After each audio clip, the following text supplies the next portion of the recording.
All right, did the SEC overreact and give Georgia a more difficult schedule in 2024 than they did in 2023? That's something that Greg McElroy was talking about on a podcast of his. Look, I'm going to go through this, but the short answer is that's kind of basic thinking, y'all. I mean, that's not what's going on here.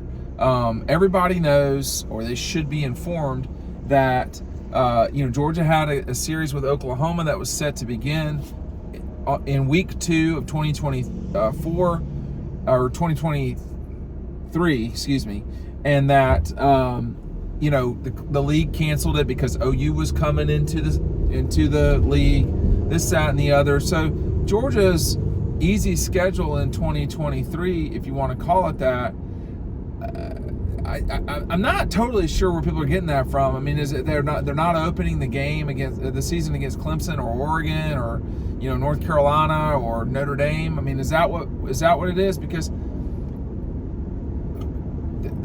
Georgia can't help it that they don't play Alabama and they don't, I guess, play LSU. I mean, they can't help it that they're so much better than everybody else in the East, perhaps with the exception of Tennessee. I mean, they go to Tennessee this year. So I'm not sure that the schedule is as easy as people are talking about.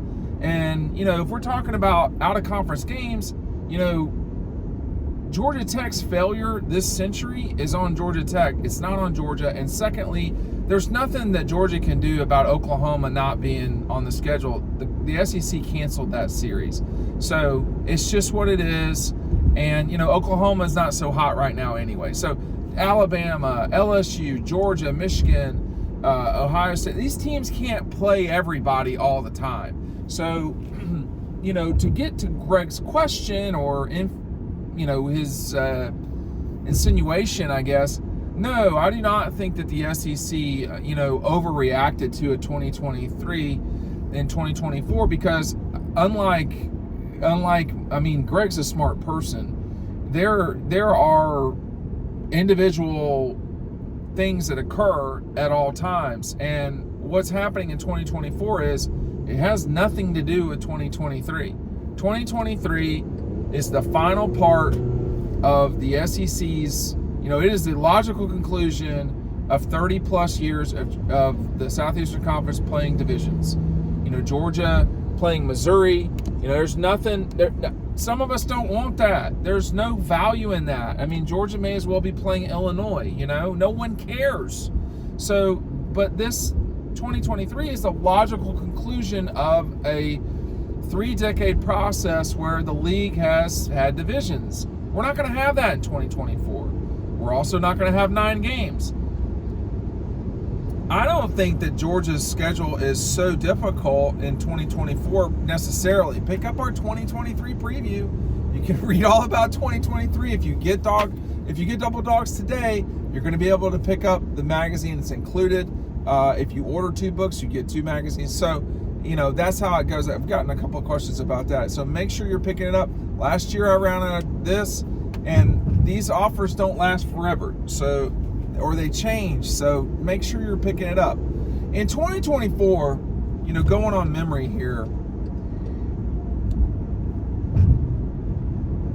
I mean, Georgia, again, I've talked about this ad nauseum. Georgia's going to play Florida until, the asteroids hit the Earth. That's always going to happen. And Georgia-Auburn is most assuredly almost always going to happen. So those 2 games and Tech, Georgia's 3 traditional rivals, their only rivals, those are always going to happen. That Georgia is playing Tennessee, Alabama, and Texas, I mean, it was time to play Alabama again, period. They always play Tennessee, so basically what's happened here is you've substituted Vanderbilt, Missouri, and South Carolina, which are almost certainly Georgia wins, for Alabama, Texas, and Tennessee. Well, they play Tennessee anyway, so they had to pick between Carolina and Tennessee. By the way, if you subscribe to our website, if you're a subscriber of Dawg Post, you knew all this was coming. All right. This is something I've been talking about for months now. And, you know, was it going to be Carolina or Georgia? Georgia's definitely playing Auburn. Georgia's going to play Jacksonville until the Gators in Jacksonville until the end of time. These are all things I talk about ad nauseum. I mean, it's just what it is. I predicted they would play Alabama and Texas. I thought it was, it would be very odd. The one thing I got very wrong was I did not think that Georgia would play the Mississippi schools. But, I mean, those are not, I'd be surprised if those were losses, but this is the SEC. You just don't ever know. So, I think what Greg is saying is, a lot of times when you're on camera and you're doing these things, sometimes you say stuff a little differently than you mean to say it, or and sometimes you say stuff like, you really believe, like, I never want to travel to Missouri again for a football game, or, if I never have to go to Illinois in my entire life to watch Georgia play football, I'll be okay. Stuff like that. In this case, saying they made up for it, no, that's not at all what happened. And, Greg works for Disney. He understands how the sausage is made. And all of this was that the SEC and its partner, its television partner, the one that controls the contract, which is Disney, Disney said, we want these games. Please figure out how to make it happen. And in Leggy's thoughts that was written yesterday morning, a 2,000 word, insider look at this, I explained that in the last 10 years of college football, I've not done the data for 2022, so excuse me, it will be the last 11 years soon. In the last 10 years, the top 20 games in college football, 10 of them are controlled by the Southeastern Conference. Now, that's pretty amazing when you consider all of the Big Ten and its rivalries. Well, when you consider that one conference has control of half of the television top 20, and there are games like Army, Navy, and SC Notre Dame that are not controlled by, they're not conference games, and that one of those top 20s was Alabama, Clemson, okay, that are probably never going to play again. So when you really whittle it down, of the yearly played contests, the Southeastern Conference really controls virtually, 80% probably of those games. And it's going to be curious now because you're creating new games like Texas, Georgia. I can't remember if Texas plays Oklahoma or not, but you've got these games that are out there. And what Disney did in 2024 is they said, we have multiple marquee brands, probably two shine above everybody else in terms of viewership. And they're not saying probably, they know, they have the data that I have and collect. And they know that Alabama and Georgia are those two teams. They also suspect that Texas can be that if they win, but they're not winning. Like, Texas, when they win, is more powerful than Oklahoma when it wins. The difference is Oklahoma's won in our lifetime, lately, I mean to say, in the last 12 years. Texas really has not. I mean, the best season for Texas was the year that they beat Georgia in the Sugar Bowl and that they were back, right? I mean, they were gone and they went back out the door. So they haven't been back since. And the hope, the entire reason for grabbing Oklahoma and Texas was, it's just a Texas play. The problem is that Texas has not handled its part of the deal. It's not done what it's supposed to do. It has not competed on a national level. I mean, it's only been to one New Year's Six game, which was the Sugar Bowl. That's it. So I think, Disney's saying, oh, we want Georgia as much as we can in marquee games. Georgia, Florida, Georgia, Bama, Georgia, Auburn, Georgia, Texas. I mean, boom, boom, boom, boom. Nevertheless, Georgia, Tennessee, Georgia, Georgia Tech, if you want to call that a marquee game.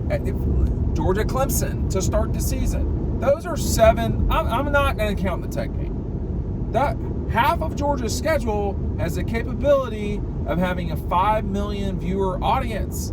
That is a huge, huge number in television, not just in college sports or whatever. I mean, 5 million people watching a game is a boondoggle for these companies, for Disney and Fox. And I mean, that's a huge amount of people. 5 million Americans don't do anything together hardly anymore. So that's like, having, if you're Disney, that's like having 3 primetime audiences all on a Saturday. Like boom, boom, boom. So there's real power in Georgia, in Bama, in LSU, and there's real power in Georgia, Auburn, and the Iron Bowl, and that's what they're paying for. So there's no cabal, there's no conspiracy theory. That's not based in reality. They just want as many big games as are feasibly possible. And Tennessee, which, I mean, I don't know if they'll be good in 24. My suspicion is they're not going to be horrible because Josh Heupel has an understanding of how to run a program, unlike some of the other people they've had there. They will, the league is doing the right thing here. So it's not an agenda to get Georgia. It's not something to help Alabama or LSU. I mean, and by 2024, Nick could be retired. The new head coach at Alabama could be Dabo or Kirby or Sarkisian or, who knows, right? I mean, we don't know what's going to happen in 2 seasons. We have no idea. But the brand that is Alabama is huge, and it is accentuated by Nick being there. The brand that is Georgia is huge, always has been huge. Kirby puts that on steroids. I think that LSU, which is not as big a brand as Bama and Georgia, I think that LSU will grow in viewership and stature because I think Brian Kelly will have them winning. So we'll just see how this goes. But that's one thing I wanted to talk about. Or were they trying to correct in 24 what happened in 23? Well, if they did, I mean, that's not what happened. It's not if they did. It just didn't happen.